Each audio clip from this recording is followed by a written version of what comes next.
आशा करता हूँ आप सब बहुत अच्छे होंगे। मेरा नाम है सिद्धांत अग्निहोत्री। स्टडी IQ पे आपका बहुत बहुत स्वागत है। दोस्तों, एक खबर आई है, बहुत ही दुखद खबर है ये। हैना किमुरा का देहांत हो गया। कौन है ये? 22 वर्षीय रेसलर थी ये, जापानीज रेसलर थी ये। और काफी डायनेमिक थी, काफी गोल्डन करियर था। और जहां तक इनके बारे में कयास लगाए जाते थे कि इतना जबरदस्त करियर था कि आप बहुत जल्द इनको WWE में भी देखते। लेकिन अनफॉर्चुनेटली ऐसा हो नहीं पाया। सिर्फ और सिर्फ 22 साल की उम्र में इनका देहांत हो गया। ये है हैना किमुरा। ठीक है, अगर हम बात करें तो ये है, इनकी पूरी फैमिली ही रेसलिंग में थी। इनकी जो माता जी हैं क्योको किमुरा, वो 17 साल से रेसलिंग कर रही थी। तो हैना किमुरा का देहांत हुआ, पता है क्यों? देखिए दोस्तों, वैसे तो प्रॉपर रीजन तो नहीं अभी तक पता चल पाया है। इनकी माता जी ज्यादा चीजें डिस्क्लोज नहीं कर रही हैं, इनकी जो मदर है। बट ऐसा बोला जा रहा है कि हाइड्रोजन सल्फाइड इन्होंने पी लिया था। हाइड्रोजन सल्फाइड इन्होंने इंजेक्ट किया था, जिसकी वजह से इनका देहांत हुआ। बेसिकली इन्होंने सुसाइड किया है। अब ऐसा हम क्यों बोल रहे हैं? इनकी जो इंस्टाग्राम पोस्ट थी, last Insta post, last Twitter, वो बहुत ही ज्यादा इमोशनल थी। अब ऐसा क्या हुआ जो इन्होंने सुसाइड किया? Cyber bullying. जानने के लिए मेरे साथ रहिए कि साइबर बुलिंग में इनके साथ क्या क्या होता था। तो दोस्तों, हैना किमुरा की हम बायोग्राफी देखेंगे। शॉर्ट बायोग्राफी है बेसिकली। जब इनका देहांत हुआ, बहुत सारे आर्टिकल्स है दोस्तों। वैसे तो इनके ऊपर कोई किताब नहीं आई है, ना ही इनके इतने सारे इंटरव्यूज अवेलेबल हैं। हाँ, रेसलिंग मैचेस इनके अवेलेबल है यूट्यूब पे, वो आप देख सकते हैं। तो जितना अवेलेबल है उससे मैं देख के एनालाइज कर रहा हूं। तो चलिए आगे बढ़ते हैं। @e-connect मेरा फेसबुक पेज है, सिद्धांत अग्निहोत्री के नाम से मेरी फेसबुक प्रोफाइल है। दोनों ही जगह पे चेक PDF ले सकते हैं, सवाल भी पूछ सकते हैं। Failure to triumph, Gaurav sir की कमाल की किताब, आप इसको स्टडी IQ की वेबसाइट से प्री बुक करिए, आपको बहुत ज्यादा फायदा होगा। साथ ही साथ प्ले स्टोर से हमारे ऐप को डाउनलोड करिए दोस्तों। मैंने बहुत सारे माइक्रो कोर्सेज बनाए हैं। आप लोग बोलते रहते हैं सर बैटल सीरीज नहीं है, मैंने पूरी बैटल सीरीज इसमें कवर की है। British subjugation of India, world battles cover किया, एम्पायर्स, कश्मीर का इतिहास सब कवर किया। साथ ही साथ UPSC का स्मार्ट कोर्स हमने बनाया है, EMI पे अवेलेबल है दोस्तों, आप इसको बुक कर सकते हैं। प्रशांत सर, गौरव सर, बहुत सारे IAS IPS का इनमें इनपुट्स हैं, महिपाल सर। तो आपको बहुत ज़्यादा फायदा करेगा। ट्विटर पे मैं आ गया हूँ, ये रही मेरी ID।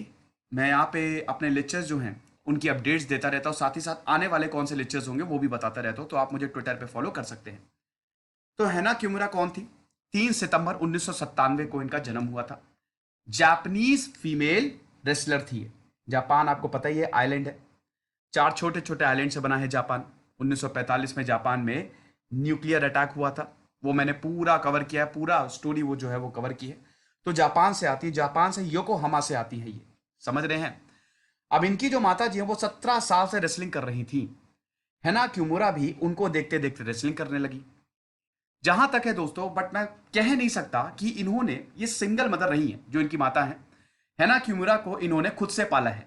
ठीक है, अब वैसे मैं इसको ऑथेंटिकेट नहीं कर सकता, लेकिन जिस तरीके से कहानियां सामने आई हैं, जो मैंने इंटरव्यूज देखे, उन्हें ये तो नहीं बताया, लेकिन उसमें यह बताया था कि हैना किमुरा जो है इनको अकेले पाला है इनकी माता जी ने, ज्यादा सपोर्ट नहीं था। 17 साल का रेसलिंग करियर था। तो हैना किमुरा जब बचपन में अपनी माता जी को देखती थी, 8 साल की उम्र में हैना किमुरा भी रेसलिंग करने लगी। 2005 में, सिर्फ और सिर्फ ये 8 साल की थी, 2005 में इन्होंने DDT चैंपियनशिप जीत ली, आयरन मेटल चैंपियनशिप जीत ली। पता ही चल गया था। वैसे भी माता जी इतनी बड़ी रेसलर और काफी बड़ी रेसलर हैं, इनकी माता जी जो थी काफी नाम था उनका रेसलिंग में, रेसलिंग इंडस्ट्री में। तो फिर वो जो जीन्स हैं वो बेटी में भी आएगा, और बेटी ने भी फिर यही शुरू कर दिया। उसके बाद बाकायदा हैना किमुरा रेसलिंग स्कूल गई। रेसलिंग स्कूल से जब वो ग्रेजुएट हुई, तब इन्होंने कभी पीछे मुड़ के देखा ही नहीं। हैना किमुरा को रेसलिंग का रैंडी ऑर्टन बोला जाता था। रैंडी ऑर्टन आपको पता ही है। जो मेरी तरह रेसलिंग के फैन होंगे, अब तो मैं इतना नहीं देखता WWE। वैसे मेरे ऑल टाइम फेवरेट गोल्डबर्ग थे, अब तो वो नहीं है, अब तो लड़ते नहीं है। अभी हालांकि ब्रॉक लेसनर के साथ उनकी लड़ाई हुई थी, बचपन में मैं बहुत देखा करता था। तो रैंडी ऑर्टन एक सुपरस्टार है रेसलिंग के, और जिस तरीके से वो लड़ते हैं, काफी स्मूथली लड़ते हैं। ठीक है, बहुत स्मूथली, कमाल की बॉडी है। हैना किमुरा को भी रैंडी ऑर्टन ही बोला जाता था। और एक और बात थी हैना किमुरा की, बहुत ही ज्यादा काइंड थी। 22 साल की थी। इतनी कम उम्र में जब आपको इतनी समृद्धि मिलती है, पैसा मिलता है, तो अक्सर लोगों का दिमाग खराब हो जाता है ना? किमुरा बिल्कुल डाउन टू अर्थ थी। इनसे मिलने वाले कहते हैं कि हर किसी से बहुत ही अच्छे से मिलती थी, बहुत ही प्यार से मिलती थी, इनके कोई दुश्मन हो ही नहीं सकते। समझ रहे हैं? तो ये सब कुछ हुआ। लेकिन वही चीज है ना कि अब किस्मत को आप टाल नहीं सकते, है ना, जो आपके साथ होना है वो होके ही रहेगा। नेटफ्लिक्स रियलिटी टेलीविजन सीरीज भी इन्होंने की थी, टेरेस हाउस, इसका 5th इंस्टॉलमेंट था ये एक रियलिटी टीवी शो था। इसमें कहानी जो थी वो 3 लड़कियों की और 3 लड़कों की कहानी थी। तो ये नेटफ्लिक्स का जो रियलिटी टेलीविजन सीरीज थी ये भी इन्होंने की थी, बट कोरोना के चलते इसको सस्पेंड कर दिया गया। लेकिन इसमें एक एपिसोड में दोस्तों, एक एपिसोड में ऐसा हुआ, एक एपिसोड क्या, इस सीरीज में, एक नेटफ्लिक्स की सीरीज ने इनको बदल के रख दिया। क्योंकि जब लोगों ने ये नेटफ्लिक्स शो देखा, इनका जो कैरेक्टर था, लोग बहुत ज्यादा गुस्सा गए और साइबर बुलिंग शुरू कर दी। ऑनलाइन इनको डेली 100 मैसेजेस आते थे और बहुत ही उल्टे सीधे, हर एक मैसेज को ये पढ़ती थी। भाई एक ना एक टाइम पे इंसान टूट ही जाता है। साइबर बुलिंग दोस्तों is not a good thing. Japan में दोस्तों साइबर बुलिंग काफी ज्यादा होती है, और वहां पे वहां के प्राइम मिनिस्टर ने, जो फॉर्मर प्राइम मिनिस्टर रहे हैं, उन्होंने भी ये बोला इनकी मौत के बाद कि इस पे कोई कानून लाया जाए और उस पर सख्त कार्रवाई की जाए। पिछले साल भी यहां पे साइबर बुलिंग के चलते 2 महिलाओं ने अपनी जान ले ली थी, सुसाइड कर लिया था। तो साइबर बुलिंग तो बिल्कुल सही नहीं होता, भी हम थोड़ी साइबर बुलिंग पे भी बात करेंगे। तो डेली इनको कोई डेथ थ्रेट्स दे रहा है, कोई उल्टा सीधा बोल रहा है, कोई इनके पार्ट्स पे कमेंट कर रहा है, कोई इनको गालियां दे रहा है, और ये सब देखती थी, एक एक को देखती थी। एक को ब्लॉक करती तो 4 और आ जाते। तो डेली 100 मैसेजेस आते थे, 100 200, इतने सारे मैसेजेस को देख के परेशान होने लगी, डिप्रेशन में चली गई है, समझ रहे हैं। और ऊपर से लॉकडाउन और कोविड-19, तो डिप्रेशन में चली गई है। अच्छा, ये इनका ब्रीफ करियर देख लीजिए दोस्तों। जब ये रेसलिंग ट्रेनिंग एकेडमी से ग्रेजुएट होकर आई, 2016 में इनका ग्रेजुएशन पूरा हुआ, तो उसके बाद इन्होंने रेसलिंग शुरू की। 2016 में इन्होंने मेन रेसलिंग, प्रो रेसलिंग शुरू की, ठीक है ना। अब जब इन्होंने रेसलिंग शुरू की तो देखते ही देखते, उस समय सिर्फ ये 18 साल की थी, देखते ही देखते इनको बहुत ख्याति मिली और बहुत ज्यादा पॉपुलर हो गई है, समझ रहे हैं। अब रेसलिंग तो वैसे आपको पता है ये सब बनाया हुआ ही होता है, ठीक है। तो 2016 में क्या हुआ था, किमुरा ने अपनी माता के खिलाफ ही मैच लड़ लिया था। मतलब Kimura wrestled against her mother. एक साइड किमुरा थी, मतलब हैना किमुरा, और दूसरी साइड इनकी माता जी क्योको किमुरा, और दोनों आपस में लड़ गए। फिर 2017 में दोनों ने अपने एक टीम बना ली और टैग टीम चैंपियनशिप होती है ना, वो भी जीती। लेकिन आपने इनको WWE में नहीं देखा होगा, ठीक है। ये बेसिकली वर्ल्ड वंडर में लड़ती थी, है ना। और उसके बाद इन्होंने स्टारडम को, वहां पे भी इंडस्ट्रीज होती है, रेसलिंग इंडस्ट्रीज है, तो बड़ी फेमस इंडस्ट्री है वहां की, स्टारडम, इसको ज्वाइन कर लिया 2019 में। और स्टारडम करियर इनका बहुत ही बेहतरीन रहा।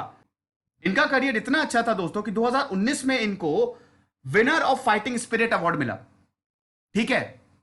बहुत पैसा, बहुत समृद्धि, सब कुछ बढ़िया चल रहा है। लेकिन फिर ये नेटफ्लिक्स की सीरीज की और उसके बाद इनको बहुत साइबर बुली किया गया। अब दोस्तों इनकी जो लास्ट पोस्ट थी, जो ट्विटर पे ये पोस्ट करती थी, वैसे बहुत अच्छे पोस्ट नहीं करती थी, लेकिन ऐसा भी नहीं था कि सुसाइड कर लेंगी, ऐसा कुछ लगता नहीं था। लेकिन लास्ट पोस्ट जो थी उससे ये प्रतीत हुआ कि कुछ तो गड़बड़ करने वाली है ये। देखिए साइबर बुलिंग, यहां पे लोगों को क्या फर्क पड़ता है, ठीक है। जो लोग हैं, जो भी साइबर बुलिंग करते हैं, उनको क्या है, कंप्यूटर खोलना, उल्टा सीधा लिख देना है। मेरे ख्याल में जो लोग गालियां देते हैं और जो उल्टी सीधी बातें करते हैं, वो खुद भी बहुत ही मतलब परेशान होते हैं, वो खुद भी, उनके साथ कुछ ना कुछ बहुत बड़ी गड़बड़ होती है, वो खुद भी मेंटली ट्रॉमा से गुजर रहे होते हैं। तो ऐसे लोगों की, वैसे भी जो गालियां बकते हैं, जो परेशान करते हैं, ऐसे लोगों की ट्वीट या ऐसे लोगों के मैसेजेस इतना परेशान होना ही नहीं चाहिए, बिल्कुल इग्नोर कर देना चाहिए, बीमार समझ के माफ कर देना चाहिए। बट ऐसा होता नहीं है ना। कुछ लोग इसको बहुत सीरियसली ले लेते हैं। अब जो मैं बता रहा हूं कहना बड़ा आसान है, लेकिन जब आप नेगेटिविटी देखते हैं ना तो बहुत फर्क पड़ता है। ऐसे ही तो इंसान को कंट्रोल किया जाता है, आप उसकी बुराई करो, कंट्रोल। ब्रिटिशर ने भारत पे कब्जा इसी तरीके से किया था, समझ रहे हैं। तो अगर हम बात करते हैं तो किमुरा ने, है ना, किमुरा ने लास्ट में एक ट्वीट किया था, ठीक है। 23 मई को इनका देहांत, तो उससे पहले इन्होंने ट्वीट किया था। अब वैसे तो इसमें इन्होंने इंस्टा पे एक इमेज भी पोस्ट की थी, वो इमेज आपको मैं दिखाता हूं। ये इनकी लास्ट इमेज थी, ठीक है। अपनी बिल्ली के साथ इन्होंने एक इमेज पोस्ट की थी, और देखिए बिल्कुल ठीक ठाक लग रही है। आपको लग रहा है कि कुछ दिक्कत होने वाली है इनके साथ? बिल्कुल भी नहीं, है ना। लेकिन दोस्तों ये ट्वीट देखिए आप, nearly 100 frank opinions every day, मतलब हर दिन मेरे पास 100 फ्रैंक ओपिनियंस आते हैं। I couldn't deny they hurt me, means these all 100 frank opinions are negative. सारे के सारे ओपिनियंस नेगेटिव है, तभी तो बोल रही है ना। लास्ट अगली लाइन देखिए, I couldn't deny they hurt me. इसी मैं ये बिल्कुल डिनाई नहीं करूंगी कि मुझे हर्ट करती हैं। जितने भी मैसेज आते हैं मुझे बहुत ज्यादा हर्ट करती हैं, और उनमें से एक मैसेज को ये कोट करती है, डाई यू आर डिस्गस्टिंग, मर जाओ क्योंकि तुम बहुत ही खराब हो। किसी ने इनको मैसेज लिखा होगा, या हो सकता है बहुत लोग लिखते हो। एक और मैसेज को कोट करती हैं, यू शुड डिसअपियर, गायब हो जाओ तुम। उसके बाद ये लिखती हैं, I believed these things about myself more than they did. अब ये यहां पे बहुत बड़ी गड़बड़ है। जब ये ट्वीट देखा, जिसने भी देखा होगा उसको तुरंत ही एक्ट करना चाहिए था। अब यहां पे लिखा है कि जितना तो ये बिलीव नहीं करते कि मुझे मर जाना चाहिए, मुझे डिसअपियर हो जाना चाहिए, उससे ज्यादा तो मैं बिलीव करती हूं। और उसके बाद फिर लास्ट में इन्होंने बोला, thank you mother for the gift of life. अपनी माता जी को थैंक किया। My whole life I wanted to be loved. मैं सिर्फ और सिर्फ अपनी पूरी जिंदगी सिर्फ और सिर्फ चाहती थी कि मुझे प्यार मिले। Thank you to everyone who supported me. I love you all and I am sorry for being weak. ये लास्ट वाला मैसेज दोस्तों, देखिए सुसाइड करना इस दुनिया की सबसे टफ चीज होती है। सुसाइड करना मतलब अगर कोई इंसान सुसाइड कर रहा है तो समझ लीजिए वो उसकी कंडीशन बहुत ही ज्यादा खराब है। वैसे suicide is not the way. कभी भी इंसान को ये, क्योंकि बहुत सारे दरवाजे होते हैं, बहुत सारे रास्ते होते हैं, ठीक है, आपको बस एक्सप्लोर करना है, कोई दिक्कत नहीं। डिप्रेशन से भी इंसान खुश रहिए। आप जो चीज आपको नेगेटिविटी देती है हटा दीजिए। इंस्टा पे अगर इतना ज्यादा मैसेज आता है, बंद करो इंस्टा। पहले भी लोग इंस्टा के बिना रहते थे, ठीक है। जो चीज आपको नेगेटिविटी देती है हटा दीजिए। 1 महीने में आपकी जिंदगी बदल जाएगी। सिंपल सी चीज है। बट ऐसा इनके साथ नहीं हुआ। शायद इनको कोई समझाने वाला नहीं हो, या हो सकता है कि बहुत ज्यादा इन्होंने अपने पे ले लिया हो। तो I am sorry for being weak, ये बहुत ही इमोशनल मैसेज है, ठीक है। उसके कुछ ही देर बाद सुबह 4 बजे इनकी लाश मिलती है ना। अब लाश में वैसे तो अभी तो उस समय तो बकायदा पूरा इन्वेस्टिगेशन चली, ठीक है।